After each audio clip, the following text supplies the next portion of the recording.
నా calorie deficit జర్నీలో day 12 అండి.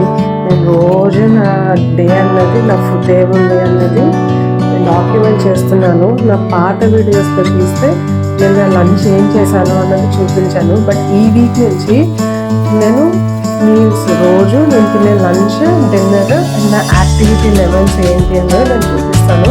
నేను బ్రేక్ఫాస్ట్ చూపించట్లేదు, ఎందుకంటే నా standard breakfast eggs with bread తింటాను నేను. It's standard breakfast. నేను వేరియేషన్స్ చేసేదన్నా లంచ్ అండ్ డిన్నర్లోనే.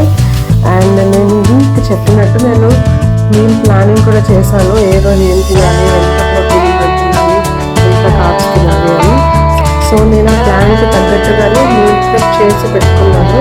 దానివల్ల నేను కన్సిస్టెంట్గా రోజు లంచ్, డిన్నర్ నేను ఆలోచించకుండానే నా మీల్ అనేది వితిన్ హాఫ్ అన్ అవర్లో రెడీ అయిపోతుంది.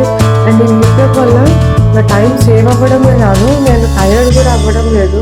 కిచెన్లో గంటలు స్పెండ్ చేయడం లేదు. తక్కువ టైం స్పెండ్ చేసి హై న్యూట్రిషనల్ వాల్యూ ఉన్న డైట్ తీసుకుందాం అనుకుంటున్నాను. అండ్ ఇవాళ లంచ్లో నాది Chinese style paneer stir fry with herb rice. చాలా యమ్మీ ఉంది. రెసిపీ కావాలంటే కమెంట్ చేయండి, నేను రిప్లై చేస్తాను మీకు. అండ్ డిన్నర్లో పెసరట్టు. ఆ లంచ్ డైరీలో మరో రోజు కోసం రేపు కలుద్దాం.